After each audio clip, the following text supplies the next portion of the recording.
This is R.D. Sharma solution. We are taking class 12 chapter 19 VSAQ indefinite integrals. Write a value of.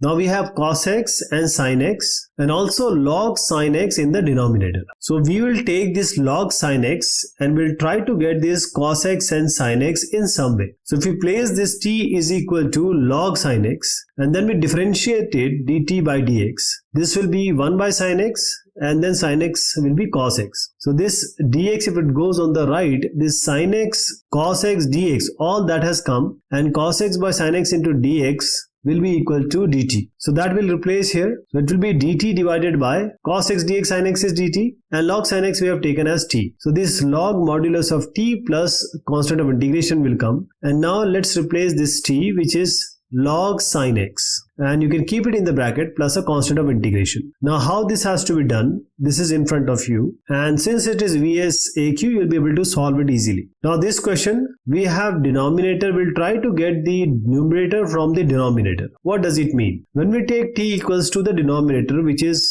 a square sin square x plus b square cos square x, when we differentiate this, it will be dt by dx, constant remains unchanged. Sin square will be 2 sin x and sin x will be cos x. Similarly, b square 2 cos x and cos x will be minus sin x. So I'm just changing the sign in between. So what is the benefit? We have 2 sin x cos x, we have 2 sin x cos x, 2 sin x cos x means sin 2x. And they are in both the terms which we are talking about. So this will be sin 2x. You can take this sin 2x outside and you have a square minus b square. So this sin 2x dx, we can get it from this expression. If you take dx on the right and a square minus b square in the denominator, dt by a square minus b square will be equal to sin 2x dx. So the numerator we have got, and we need to replace it by dt by a square minus b square. So this will be dt divided by, I'm taking this constant a square minus b square in the denominator outside, and this t will come because we have assumed it to be. The answer will be log modulus t plus c, and constant is already there, 1 by a square minus b square, and t will be replaced by the initial thing taken, a square sin square x plus b square cos square x plus constant of integration. Keep it in the modulus. 1 by a square minus b square will be in front. Now this is the solution for you or the reference. You can try out by yourself if you are not actually going to listen to what I'm saying. You need to do it all by yourself next time. Now we have t equals to 3 plus a raise x. When we take this, dt by dx will be what? This 3 will be 0. A raise x will be a raise x log a in the denominator. Now this denominator is just a constant.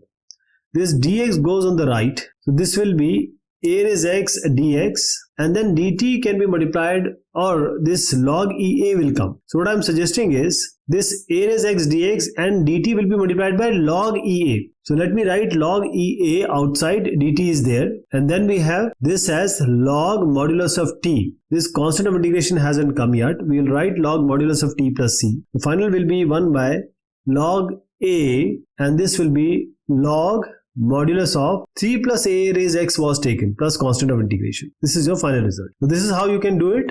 Alright, just take t equals to 3 plus a raise x. Now we just have one option in this question. We can take either x log x as t or 3 plus 3x log x as t. So it's up to you which you want to take. The better way is to take the whole denominator as t. So t equals to 3 plus x log x, dt by dx differentiation will be what? 3 goes 0. I will apply the product formula. X log x will be 1 by x plus log x remains like that, x will be 1. So this will be 1 plus log x. So numerator we have got 1 plus log x dx is the numerator. So this dt will be equal to 1 plus log x dx. That can be written in the numerator, just dt will come. Denominator 3 plus x log x, we have taken it as t. This will be log modulus of t plus constant of integration. Now t was taken earlier as 3 plus x log x plus constant of integration. This is your integral. So this is how you can solve it. This is the reference for you for your later. Now this sin x divided by cos cube x. Now cos x can give you directly sin x. It's simply integration of 1 by t cube. So when you take t equals to cos x, and when you differentiate it dt by dx, cos x will be negative sin x. Now dx can be brought on the right, minus on the left, so negative dt will be equal to sin x and dx. Now this is the numerator. So sin x dx will be negative dt. So negative you can bring out, dt you can keep in the place of sin x dx. Cos cube t will be 1 by t cube. Now this t cube, when it goes up, it will be t raised minus 3. When you integrate this, this will be t raised minus 3 plus 1 divided by negative 3 plus 1. And this will be t raised minus 2 divided by minus 2 minus half, that is. And this t raised minus 2 will go in the denominator 1 by t square. So minus 1 by 2t square will come. And t is cos x. So you can write cos square x in this place. Now you can keep it like this because the question is in sin and cos form. This is the final result actually. But in order to match it with the R.D. Sharma solutions, you can just bring it cos squares up. That means 1 negative and minus half, negative will get cancelled, so positive will come. 1 by 2 cos square x can be taken up. It will be sec square x. So this is also another way to write it. So this cos square x can be taken up as I just intimated. Sec square x by 2 plus constant of integration is the final result. Now logic you understood. It's a very simple question and this is how you are going to write it. All these have to be followed. Now sin x minus cos x by under root 1 plus sin 2x. This kind of question we have already attempted and done. So 1 plus 2 sin x. 1 can be written as sin square x plus cos square x. Sin 2x can be written as 2 sin x cos x. That will be square. Square will get cancelled. And that can be sin x minus cos x. If you take the denominator, numerator will come automatically. So I'll encourage you to solve it by yourself. It's a somewhat different kind of question, because you have to write sin x minus cos x as t so that you can get the numerator. But when you remove the root, the plus minus sign will come, because if you have under root x square, when you replace under root with this one, plus minus x will come, because x square can be negative x square plus x square both. So the earlier question also which we have done in this exercise, you can just include this plus minus, which is important here. All other concept remains the same. 1 by x into log x to the power n. So log x goes up, is log x to the power n. Denominator has x and this log x goes up, it will be negative n. Please understand, I have not written negative. It's log x to the power minus n divided by x. Now always log x will give you 1 by x, so that is what we have to take. So this log x negative n, x to the power n is simply 1 by negative 1 by x to the power minus n, or you can say anything raised to the power negative will go in the denominator. So this log x goes up, it will be negative n, and we have x in the denominator. So when you integrate this, when you take this t equals to log x, when you differentiate this both sides, dt by dx will be equal to 1 by x. You can take the dx upstairs, so dt will be equal to dx by x. So this dx by x is dt here. And log x raised minus n. Log x was taken as t. This will be t raised minus n. So you just have to integrate this t raised minus n, which will be t raised minus n plus 1 divided by negative n plus 1 plus constant of integration. So this final replacement has to be done. In place of t, the final answer will be equal to log x raised. Let us write this as 1 minus n, which is more I friendly. So I'm writing 1 minus n, numerator denominator plus constant of integration. This is your final result. So this is again a very easy question, and you can solve it by yourself, and this is the reference for you in front of your screen. Now this question and the next question, they both are similar. So you need to understand this question very well. The next question which is going to come, which we are going to show you, is e raised x cos x bx. So exactly same thing will happen here. So let's do this one by one with total details. And the concept which we are going to use, you will just see. If you have done integration earlier, it will be very, very nice to understand that ILATE will be applied. In ILATE, the last one is exponential and the previous one is trigonometry. So I hope that you know which function has to be taken first function and which has to be regarded as the second function. So this first function will be sin bx and the second function will be e raised x as per the ILATE rule. So this is sin bx integration of e raised ax dx minus then whole integration of what? First the differentiation of the first function, which is d by dx of sin bx, and then the integration of e raised ax. So what will come? This is sin bx, this will be e raised ax, and when you integrate this, ax will be differentiated and the value will be put in the denominator. That is why we have a in the denominator. Sin bx differentiation is cos bx. Again bx will give you b, and that goes again along with cos bx actually. So it will be b cos bx. Then multiplied by what is e raised x dx, already done. E raised ax divided by a. Now what do you see here? This I will be what? Let's rearrange this first. E raised ax divided by a. Sin bx is there minus this e raised x and cos bx will remain inside, but the constant we can take outside. So b by a will go outside, and inside the integration e raise x cos bx.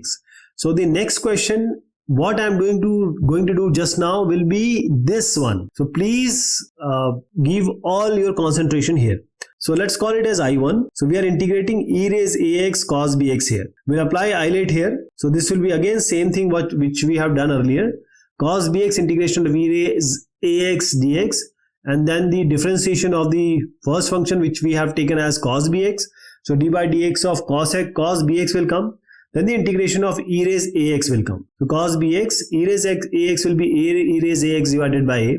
Cos bx will be minus sin bx. So this minus is already outside, so we'll make it as a plus. This will be sin bx divided by into b. And then e raise x ax divided by a from the first thing. And then we have to integrate this.